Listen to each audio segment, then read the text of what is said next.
అయ్యా చేసి బయటకు వెళ్ళండి అయ్యా. వారి తల తెచ్చి మా అమ్మ కాళ్ళ దగ్గర పడేస్తా. నువ్వు అలా వండుతావా?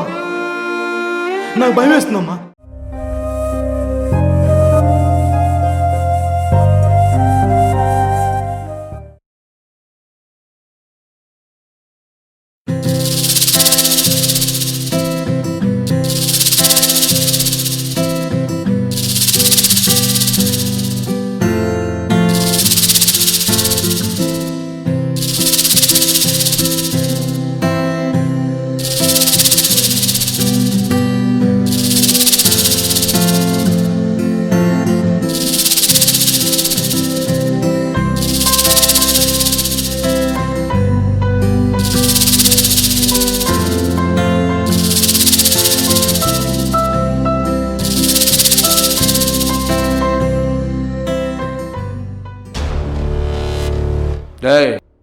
డబ్బులేరా?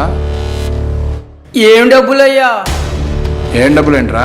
కట్టాల్సిన బాకీ డబ్బులు. అసలు వడ్డీ అన్ని ఇచ్చేసాను కదయ్యా, ఇంకేం డబ్బులయ్యా? మరి మధ్యలో ఆపిన 3 నెలల డబ్బులు మీ అమ్మ మూడొచ్చి కడతాడా? సేటు జాగ్రత్తగా మాట్లాడు. నోటికి ఎంతో సంత మాట్లాడితే ఇక్కడ ఎవరు ఊరుకోరు. అయ్యా అయ్యా అయ్యా అయ్యా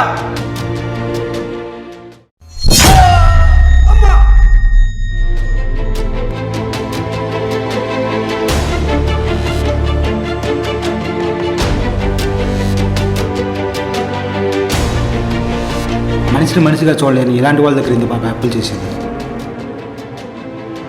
మర్యాదగా మాట్లాడా? మర్యాద గురించి నువ్వు ఇంకో చెప్పే స్థాయిలో లేవు. దౌర్జన్యం చేయడమే మర్యాద అయితే అది నాకు పెద్ద విషయం కాదు. చెప్పొచ్చారు పెద్ద మిలిటరీ అంగాడు. వెళ్ళి పని చూసుకోరా. పెద్ద మనిషిలా మాట్లాడు, పద్ధతి తప్పి మాట్లాడుతావు. పద్ధతి గురించి పతివ్రత శిరోమణి కుమార్ అని తమరే చెప్పాలి. ఏ చక్రవర్తి, ఏంటి మూసుకోరా? నీ తల్లి ఎంత పతివ్రత శిరోమణో వెళ్ళి నీ తల్లినే అడుగు. అంతే కదన్నా. అయినా వీడెప్పుడు ఊర్లో ఉండి తెచ్చాడన్నా. వీడిని వేరే ఊళ్ళో ఉంచి అమ చేసే రాజకీయాలు తెలిసిందనుకో, పోరా. పోయి నీ ఇంటికి కాపలు కాసుకోపోరా. నీ ఇంటికి ఎవడెవడు వస్తున్నా అది చూసుకోరా. మూసుకొని పోరా. పోయాడన్నా మూసుకొని.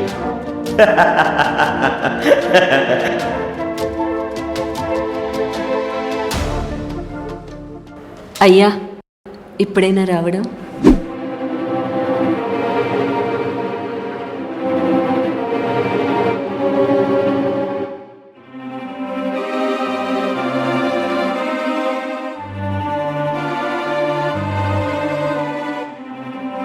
రా అయ్యా, కాళ్ళు గడుక్కురా, అన్నం తిందు.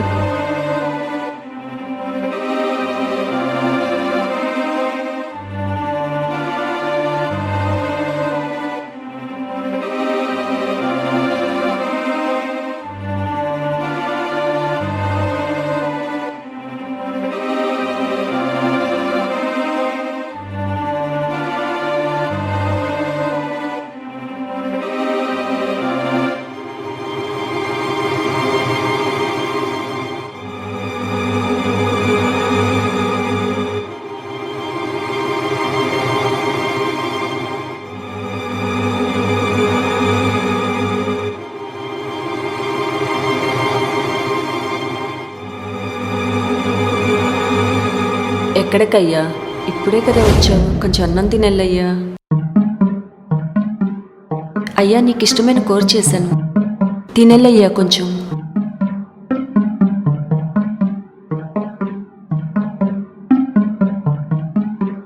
ఏందయ్యా దిగాలుగా ఉన్నావు?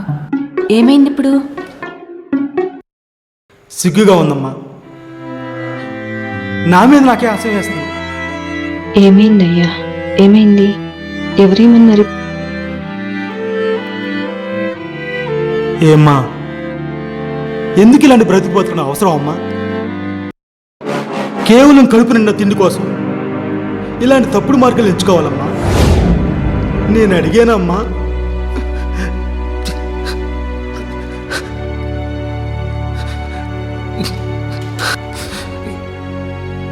అర్థం కాలేదా అమ్మా? నాన్న చనిపోయిన తర్వాత నన్ను పట్టణ హాస్టల్లో ఎందుకు వేసావో, అటునుంచి అటు మిలిటరీ ఉద్యోగం వస్తే నన్ను ఎందుకు పంపించావో ఇంతకాలం తెలుసుకోవాలని పిచ్చివాడినమ్మా.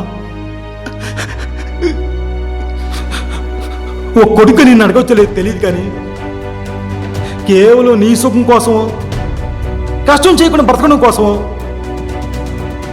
ఎంతగా దిగజారాలమ్మా.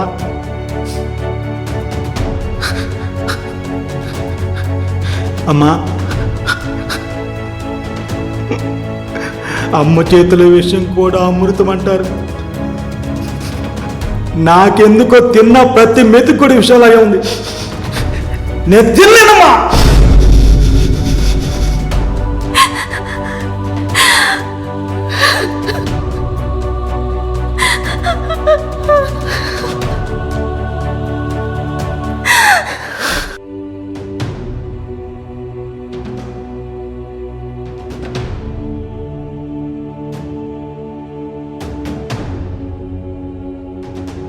వా, ఏం అడిగావురా?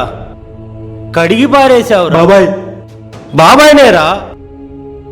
నువ్వేం అడగాలనుకున్నావో అది అడిగేశావురా. 22 సంవత్సరాల క్రితం మీ నాన్న పొలం కాపుకు వెళ్ళి పాము కాటేసే చనిపోయే సమయానికి నీ వయసు ఎంతో తెలుసా? సరిగ్గా 3 సంవత్సరాలు. అదే సమయానికి నీ తల్లి వయసు ఎంతో తెలుసా? 20 సంవత్సరాలు. చిన్నతనంలోని భర్తను కోల్పోతే ఊరంతా వచ్చి అమ్మా నువ్వు 2వ పెళ్లి చేసుకో అని చెబితే ఆ తల్లి నీ కోసం తన జీవితాంతం అలాగే ఉండిపోయిందిరా. మరొకరికి భార్య అలా మిగిలిపోతే నువ్వు ఎక్కడ అన్యాయం అయిపోతావోనని అన్నిటిని వదులుకొని, అన్ని ఆనందాల్ని వదులుకొని నీ కోసం అలాగే ఉండిపోయిందిరా. తల్లి అనే పదానికి సంపూర్ణ అక్షరంలా మారిపోయిందిరా ఆ తల్లి. అలాంటి ఇప్పుడు నువ్వు వచ్చి తల్లినే ఇలా అడిగావు, చూశావు. ఈ మాట కోసమేనేమో ఆ తల్లి ఇప్పుడు దాకా కళ్ళల్లో ఒత్తులేసుకొని ఎదురు చూస్తూ ఉండిపోయిందిరా.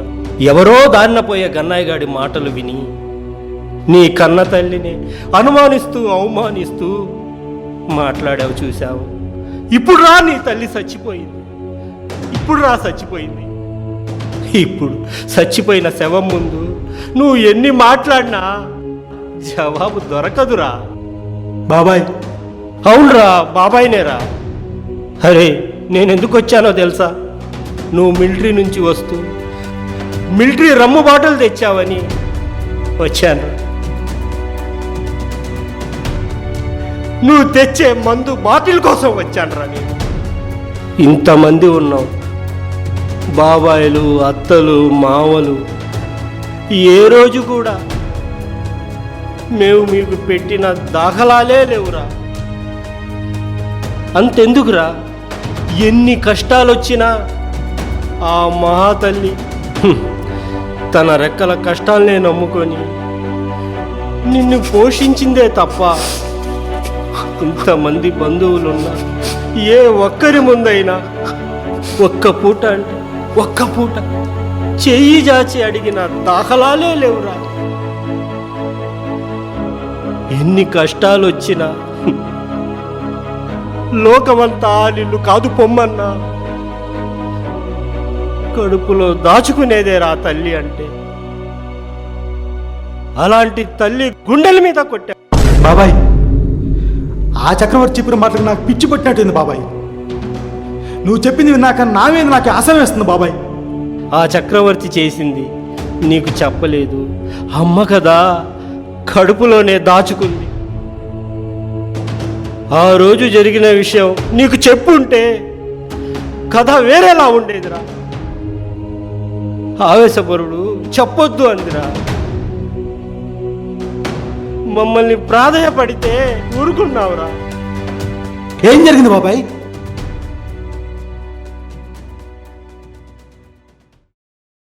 జనకమ్మా, ఎవరు?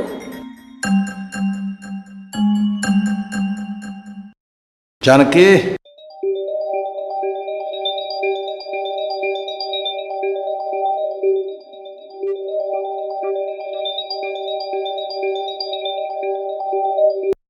జానకి ఎలా ఉన్నావు? బాగానే ఉన్నానయ్యా. ఏం లేదు, చిన్న వయసులోనే మూడిపోయాడు కదా. ఎలా ఉన్నావు చూసేద్దామని వచ్చాలే.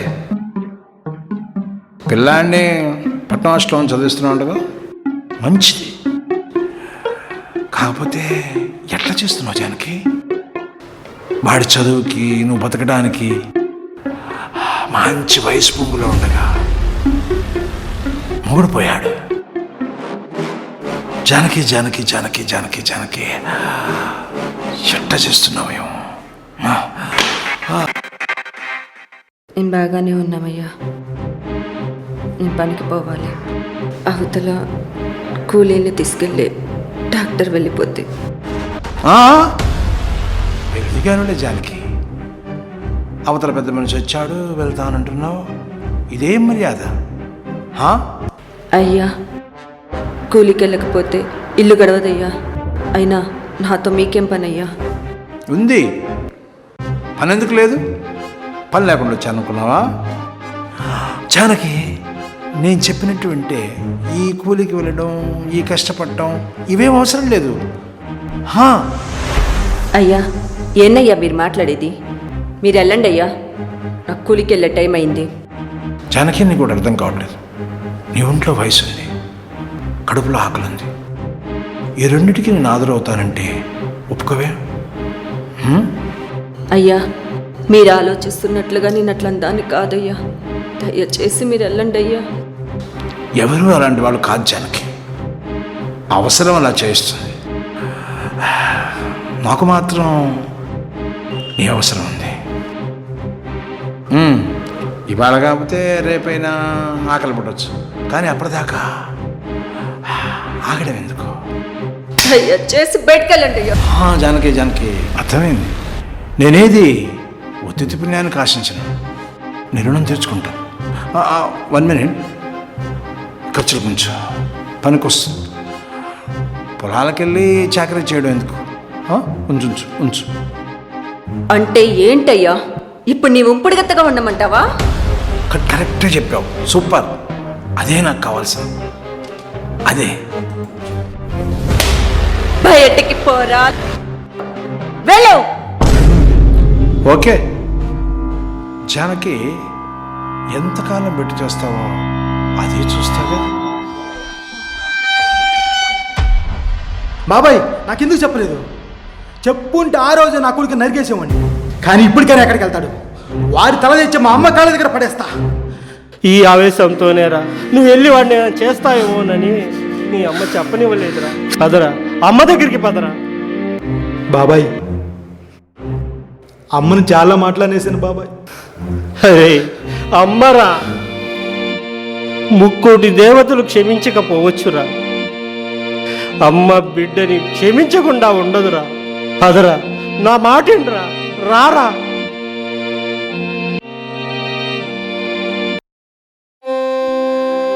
అమ్మా, అమ్మా, లేమ్మా.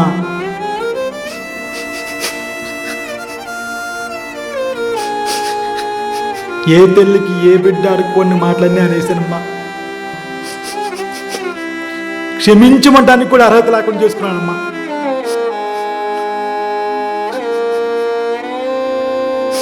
అమ్మా, నీ సర్వస్వం నేనే బతికా కదమ్మా. కానీ నేను ఒక్క జీవిత కాలాన్ని సరిపడ గాయం చేశానమ్మా. మా చిన్నప్పుడు ఏదైనా తప్పు చేస్తే నువ్వు నన్ను ఎప్పుడు కొట్టలేదమ్మా. కానీ ఇప్పుడు చేసిన తప్పుకు నన్ను కొట్టాలమ్మా, కొట్టాలమ్మా, కొట్టాలమ్మా, కొట్టాలమ్మా, కొట్టాలమ్మా, కొట్టాలమ్మా. అమ్మా, లేమ్మా. నువ్వు క్షమించిపోతే ఈ బ్రతుకు అర్థం లేదమ్మా. మా క్షమించమ్మా. అమ్మా, నేను ఏడుస్తుంటే ఎప్పుడు ప్రేమగా నా తల్లిని ముత్తుంటా కదమ్మా. ఇప్పుడు నేను గుండు పగిలేళ్ళు ఏడుస్తున్నానమ్మా. నువ్వు కాకపోతే నన్ను ఎవరు క్షమిస్తారమ్మా? మా మా నువ్వు అలా ఉండదమ్మా, నాకు భయం వేస్తుందమ్మా. అమ్మా ఆకలిస్తుందమ్మా, లేమ్మా, అన్నం తిన్నలేమ్మా. నా కోసం ఇష్టమైన కూరని పెట్టి నిన్ను ఇష్టం వచ్చినట్టు మాట్లాడానమ్మా. ఒక్కసారి లేమ్మా, నా మీద కోపం చూపించమ్మా, నా చంప చెల్లి చూపించమ్మా, కొట్టమ్మా. అమ్మా నేను ఎప్పుడు తప్పు చేయనమ్మా ఇంకా. అమ్మా అమ్మా అమ్మా లేమ్మా, అమ్మా లేమ్మా.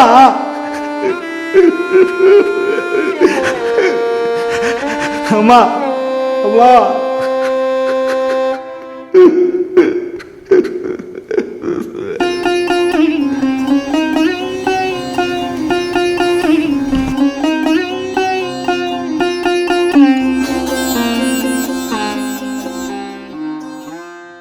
అమ్మ, అమ్మను మించిన గొప్ప రూపం. అమ్మ అనే 2 అక్షరాల కన్నా గొప్ప శబ్దం ఈ సృష్టిలో ఇంకేమీ లేదు. దేవుడు అన్ని చోట్ల ఉండలేక అమ్మను సృష్టించాడంట. బహుశా అందుకేనేమో తల్లి పాదాల కింద స్వర్గం ఉంటుంది అంటారు. ఈ గజిబిజి జీవితంలో మనం అమ్మను నిర్లక్ష్యం చేసినంతగా ఇంకెవరినీ చెయ్యము. అమ్మ కదా అన్నీ భరిస్తుంది అని అవమానపరిస్తే అమ్మ కళ్ళల్లోంచి రాలే కన్నీటి బొట్టుకు క్షమాపణ పొందటానికి మనకి జీవితకాలం సరిపోదు. కనిపించని దైవాన్ని నిత్యం మొక్కే మనం కనీ పెంచిన ప్రత్యక్ష దైవం అమ్మ అని ఎందుకో గుర్తించం.